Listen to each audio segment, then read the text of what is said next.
Well, I didn't think that we would be able to beat day one of Upswell 2020, but day two has provided an array of powerful conversations, inspiration, and energy, all of the things required for us to do the important work ahead. But of course, we have to finish, recharge to do everything required of us. It's my pleasure to welcome the Reverend Dr. William J. Barber II. Now, there are some people that every time I hear them speak, I first find myself saying, yes, yes. Before I know it, I'm standing up saying, yes, yes. And that's exactly what happens every time I hear this man speak. Dr. Barber is a pastor, an activist, an author, but some of his official titles are President and Senior Lecturer of Repairers of the Breach and co chair of the Poor People's Campaign, a national call for moral revival. I now present and turn over to you, Reverend Barber. Thank you so much, Sister Freeland. And let me just say thank you to Dan Cardinelli, the President and CEO of Independent Sector, and all who have gathered for Upswell, all the production crew, and everybody that makes this possible. Because of the time, I want to go right into my remarks for today. And basically want to say to us that to save the soul of America, in a real sense, we need a third reconstruction, a poor people's campaign, and a moral revival. If we are to be the promise of America, we must address and understand systemic racism in all of its manifestations, not just police brutality, but in all of its manifestations. And we must understand systemic poverty as two interlocking injustices. By that, I do not mean racism and Black people who are poor. I mean systemic racism and how it is interlocked to the poverty that is felt by all people, and how these two interlocking injustices spawn three others: ecological devastation, denial of health care, the war economy, and the false moral narrative of religious nationalism. And we must address how these two pieces, racism and poverty, have been and are politicized in a way that keep us in a win-lose dialogue, a hate divide dialogue, a political ethos alive in America that continues to result in a puny form of political discourse about left versus right, conservative versus liberal, red versus blue, rather than how can our politics establish justice? How can our polis provide for the common defense, promote the general welfare, ensure domestic tranquility, and guarantee equal protection under the law? Now, since the rejection election of 2016, when white rage propelled the candidate who was endorsed both by the KKK and the Republican National Convention onto the White House, race has ever been before us, systemic racism. And yet, out of all of the presidential debates, even this year, we have not seen 1 hour or even 30 minutes wrestling with the issue of systemic racism and even systemic poverty. Now, our national conversation about racism too often has become confused in a post-Charlottesville debate about whether there were good people on both sides, or some think that racism is only about police brutality. As horrific and horrendous and horrible as police brutality is, that is still not the full depth of what we mean by institutional racism. Now, every politician that had some basic sense in America condemned hate after Charlottesville, but racism is not just even about overt hate. Did you hear the white supremacist Richard Spencer when he went back to Charlottesville? This is what he said: we came peaceably and we will come peaceably again. He said, this is what he said: racism isn't about whether you have a Black friend or use the N-word. Institutional racism is written into policy. Ibram Kendi says racism is about bad policy, not bad people. Even this week, the Supreme Court abhorred. She abhorred racism. She has adopted 2 Black children, but in policy, she has supported voter suppression, and even said that it's all right for a felon to retain gun rights but not voting rights, and that calling someone nigger in an office is not a hostile work environment. Racism is about power, not just about words and personal relationships. After the civil rights movement, white people who were afraid of losing power learned how to perpetuate the culture of racism without appearing to be racist. Code words, dog whistles were used. The Southern strategy was developed. And it was a strategy deliberately designed to play the race card in a way to drive Southern whites to vote for so-called conservative white politicians and leave the ranks of the Democratic Party that had elected people like John Kennedy and Lyndon Baines Johnson, who had helped to usher in the public policy goals and demands of the civil rights movement.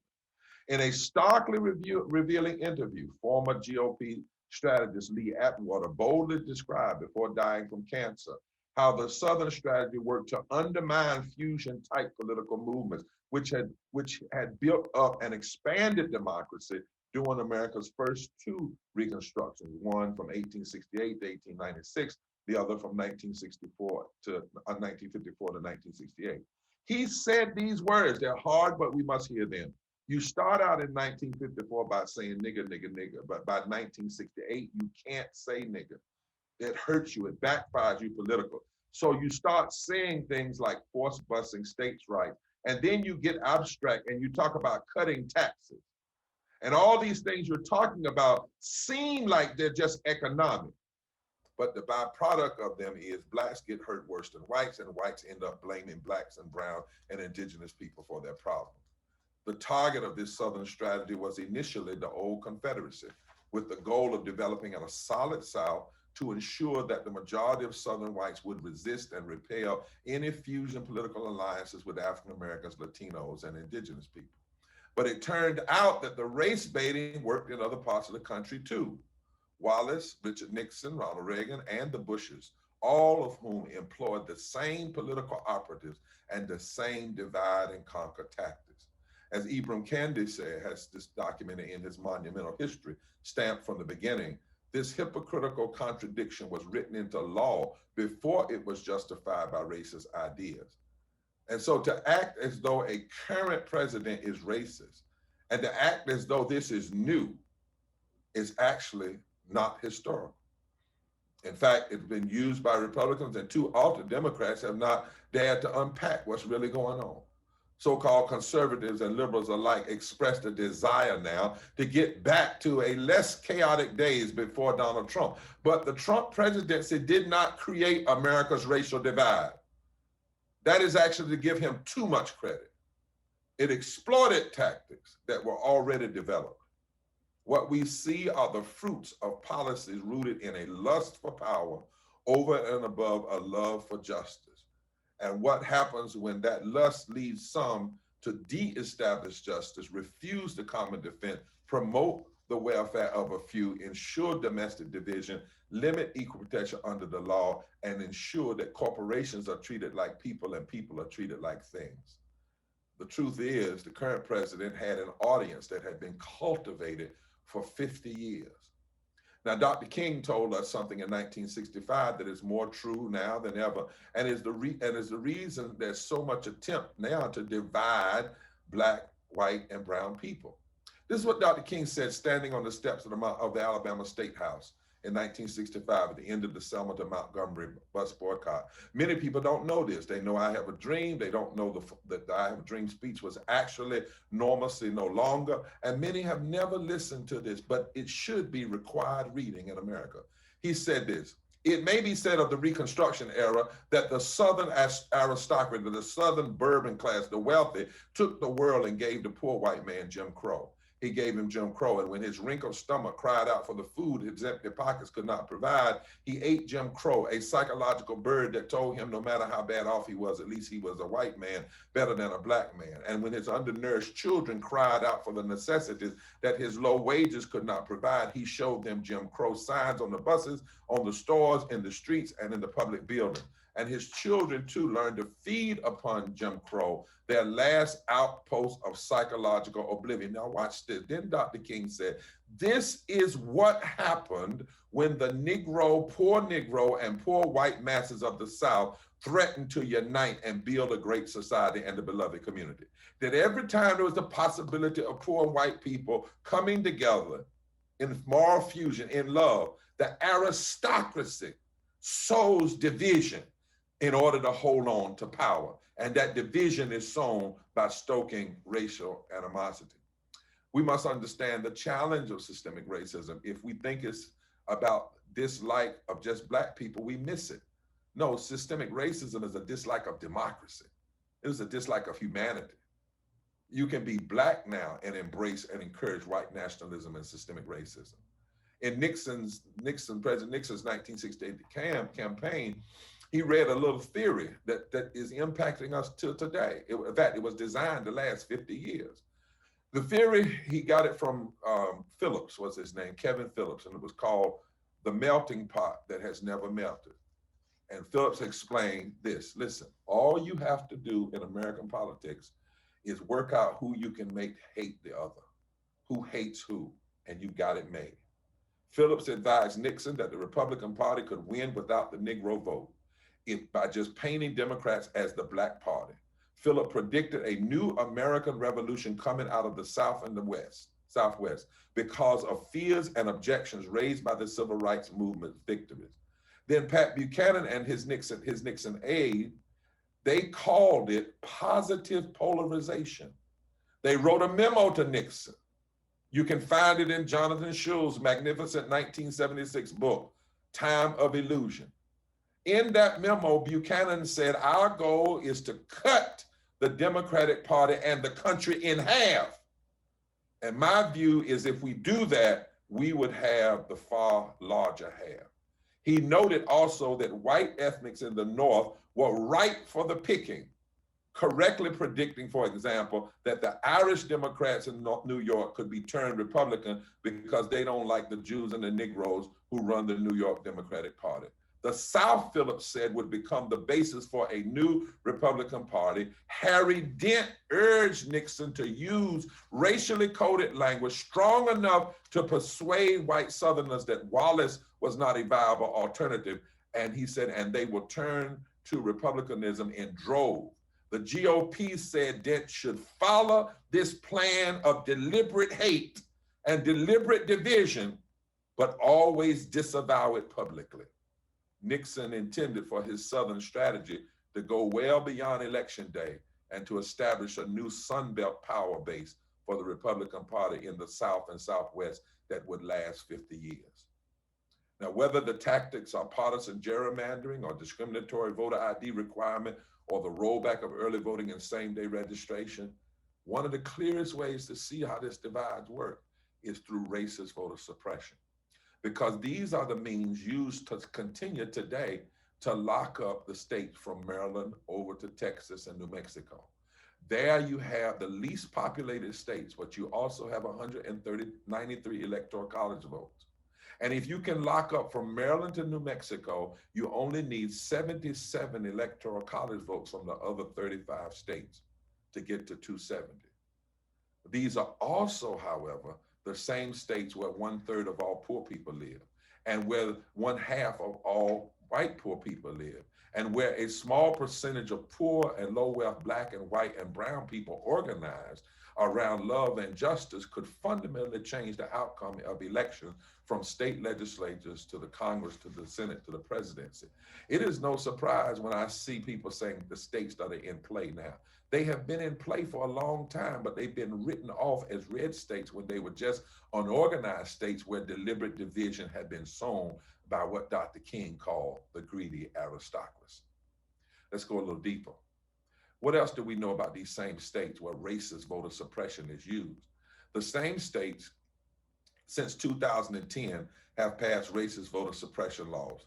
2 years after Obama's election, racist voter suppression law went crazy at a rate we have not seen since Jim Crow. But here's the other side of racism. And that is, listen now, how it hurts poor white people, poor and low wealth white people, and how it allows ecological devastation in the war economy, access to the government, immoral religious nationalism. Every place we see intentional racist surgical attacks on voting in America are the same places where we see the highest levels of poverty. Note, I did not say the highest levels of Black poverty, I said the highest levels of poverty.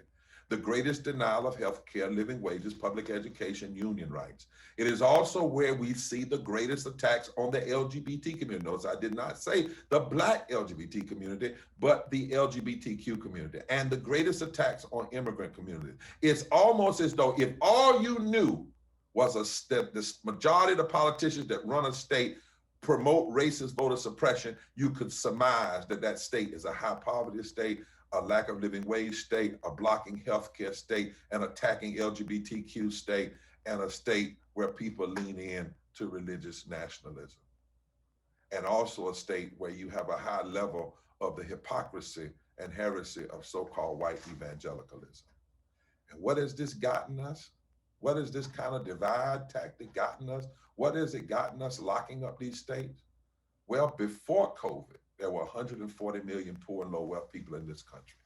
140 million poor and low wealth people, not 33 million poor and low wealth, poor, 140 million poor and low wealth people.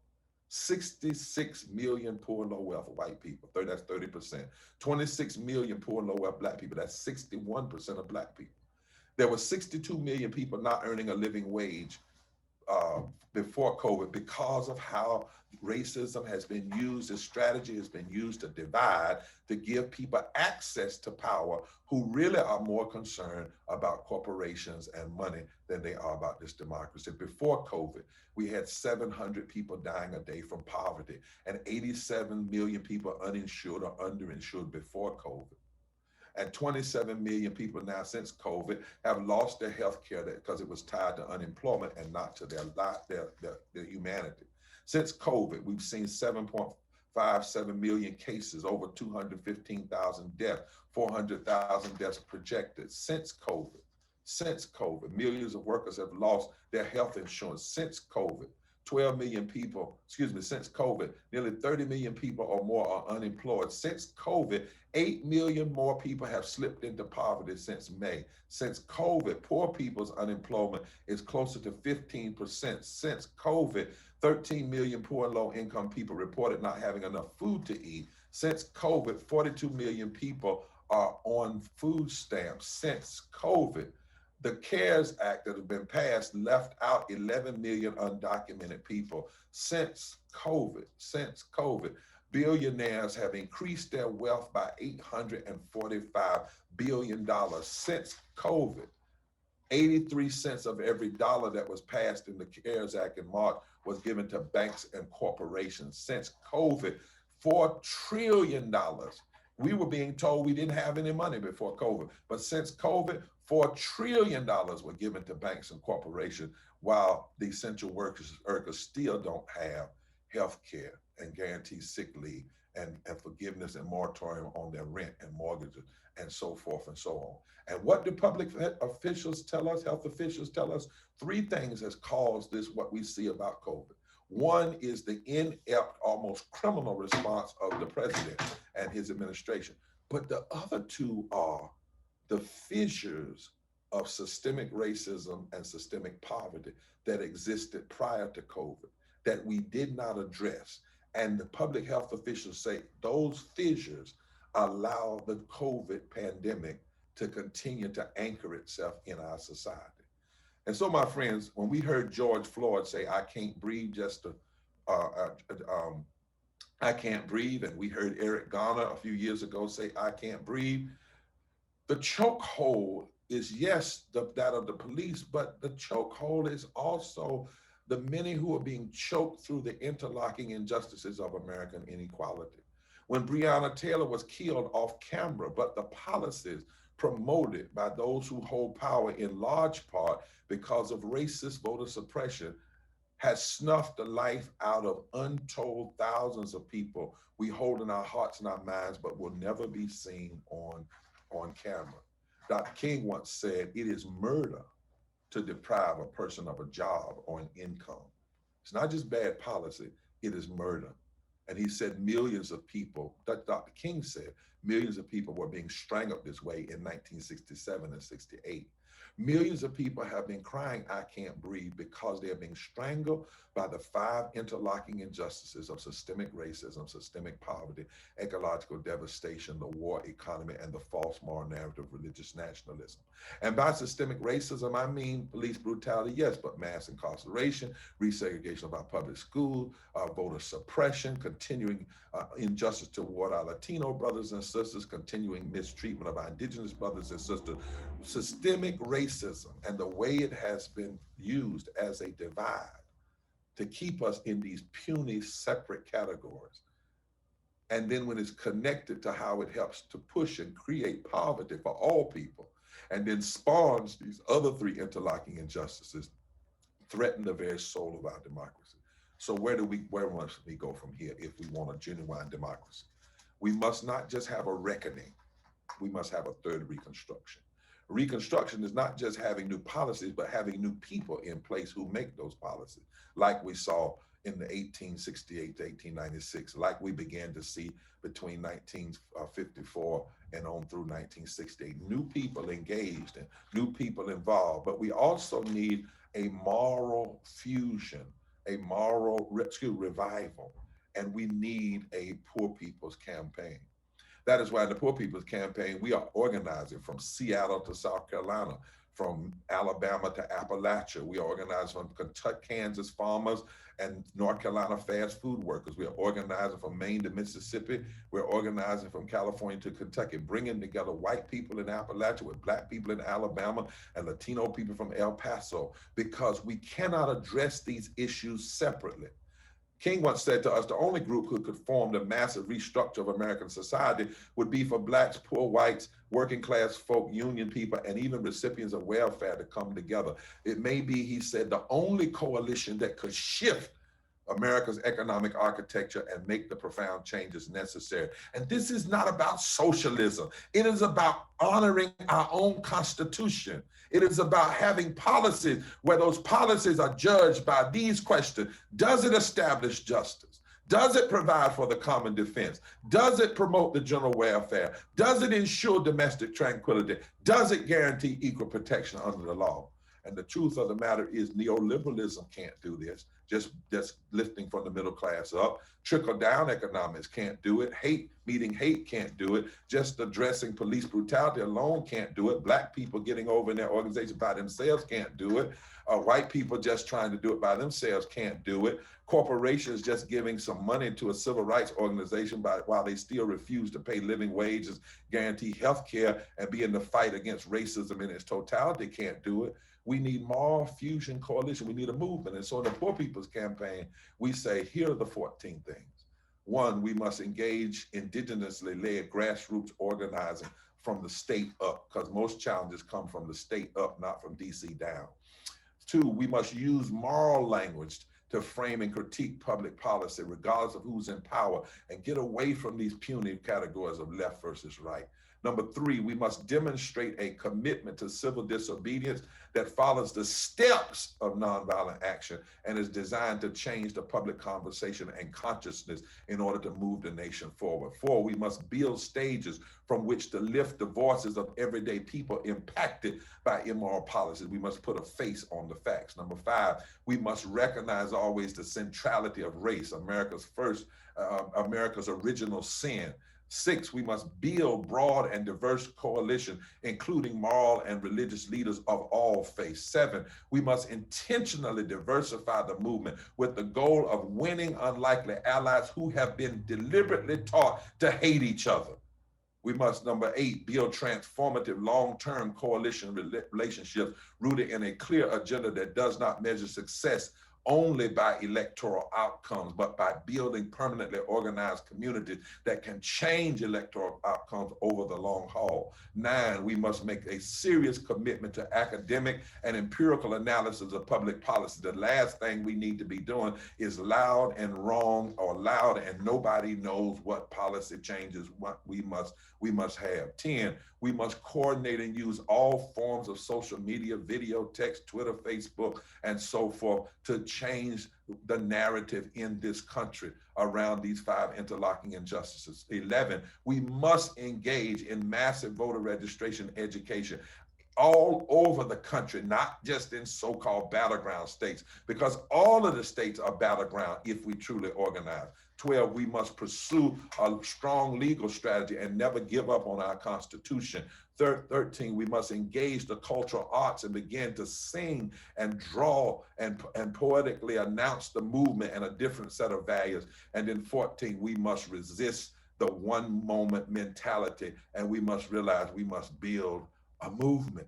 And guess what? We have the power to do this. Do you realize that right now, in this current moment, last time in 2016, 100 million people did not vote?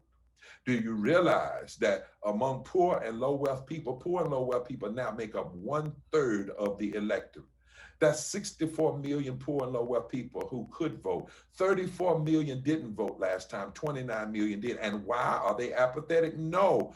Many of them, when we did a study called Unleashing the Power of Poor and Low Wealth Voters, they said, number one, the reason they didn't vote because they never hear their conditions in our politics or in our debates. Nobody talks about poor and low wealth.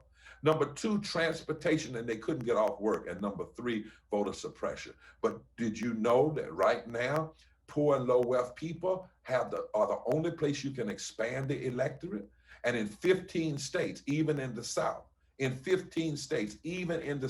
poor and low wealth people in Michigan, Pennsylvania, Wisconsin, New Hampshire, Arizona, Minnesota, Maine, Florida, New Mexico, North Carolina, Nevada, Georgia, Texas, Mississippi, and Ohio, if just 1 to 19% of poor and low wealth people voted in those 15 states, they could fundamentally change the outcome and overcome the margin of victory in governor's races, Senate races, and even in the presidential race. This is what must happen. Black people and white people and Latinos and Native and poor people of all races, creed, color, sexuality have the power, the moral and political power to change the moral and political direction of the country. And this is where we need investment. This is where we need commitment. It's not just one election. Sure, this election we must be engaged, and poor and low wealth people have decided what you see on the screen. We must do more. We're not going to wait anymore for people to call our names and conditions. We are going to do more, mobilize, organize, register, and educate people for the movement who vote. But the very salvation of this democracy depends on we deciding that we are going to truly address systemic racism in all of its format, systemic poverty, ecological devastation, denial of health care, the war economy where we spend 54 cents of every discretionary dollar on war and less than 16 cents on education, infrastructure, and healthcare, and the false moral narrative of religious nationalism that leads us into a dangerous nativism that has never worked and will not work. Well, what could it look like? What would it look like? What would an agenda look like? Well, let me stop and not tell you,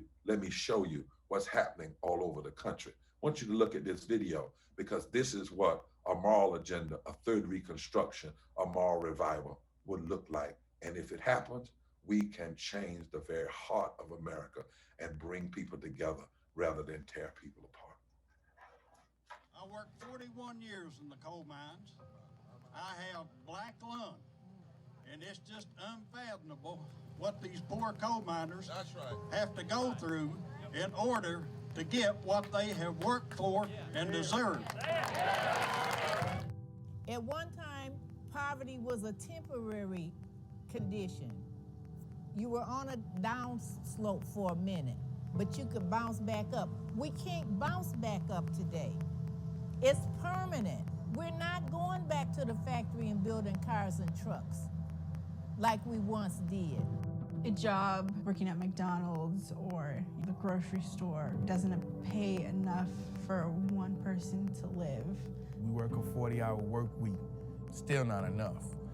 Living from paycheck to paycheck. Rent is $600 a month. We got water bill, electricity. I do this for my kids, and it hurts. We were in the height of mass water shutoffs. This entire neighborhood was shut off all at one time. I saw all my neighbors get shut off right in front of me. It was kind of terrifying. I'm 42 years old, and I'm a cashier at McDonald's. I had lost my house. You're welcome to come inside. There's a lot of people that are living in their cars. You never notice until you're in the same situation. I don't have stuff to give my children. I'm paying all these bills, and they need school clothes and stuff. And they be asking me for, I can't give it to them. I see poverty in my own community. You know, there's a 70% unemployment rate in the reservation right now. Here in New York City, we're home to millionaires and billionaires, and we have so many people living in the street, and that's just not right. I've been a homeless veteran twice, lived in a shelter. I've been living down here since I was 17. I'm from Flint, Michigan. You can't imagine being in my footsteps. I have children who have never had the experience of drinking from the tap. 700,000 people in this country are on the verge of losing their food stamps. This budget calls for shrinking the social safety net programs like Medicare. I just know that everything that's happening to us isn't right. I'm in stage 5 of kidney disease. I fell behind on my health care, and they canceled my health insurance, and they told me I have to wait until open enrollment.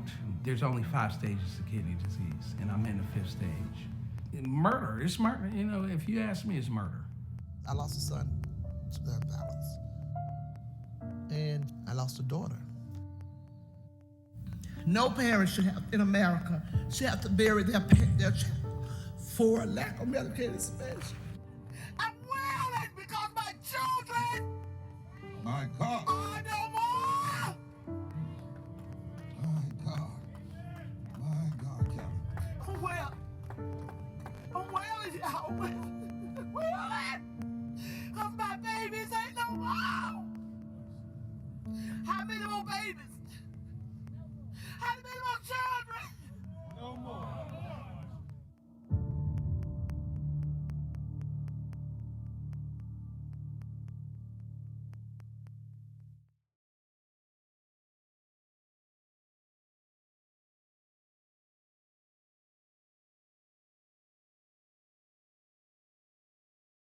Thank you, Reverend Barber. Thank you so much indeed. And now you understand why I said every time I hear him speak, I start off by saying, yes, yes. And before I know it, I'm standing up saying, yes, yes. Racism is about power, not about words. And sometimes we get that lost. We get that twisted. I'll never hear those words, chokehold again, without getting a whole different image. And when you think about it, strangled by the 5 interlocking injustices, yeah, so much for us to take away. And the good thing is, for everyone who's been involved in Upswell 2020, all of the presentations are going to be available for people to watch over and over again, because I don't think you can listen to a powerful presentation like that one time. I think you have to listen to it over and over again. So we thank Reverend Barber for ending on such a high note for us today. And I'll tell you what, if you've been here all day, you've heard so many amazing messages. There have been so many inspirational messages that have been shared throughout the day. I just want to kind of go back over a couple things because one of the other messages, one of the other takeaways for me today, and I like to do things, you know, I spent most of my career as a news reporter. So I think in terms of sound bites. I think in terms of that 5 to 6 seconds that you walk away with. And one of the things that leaps out at me is service is not an event. It's a lifestyle. Service, not an event. It is a lifestyle. That's a takeaway from me. And certainly we can't do anything to make our communities better if we don't have our mental health. And we have to remember the role that arts and music play in just releasing us and allowing us to rebuild our mental health. What an amazing day we have had today. And this is only day 2. We still have day 3 to go. So guess what? We have concluded day 2 of Upswell 2020. But I look forward to seeing you all right back here tomorrow. Those of you who have signed up, those of you who are participating in the yoga session tomorrow, that starts at 10, and then we'll get right back to work at 11. So have an amazing evening, and we'll see you tomorrow morning, right here. Have a great day.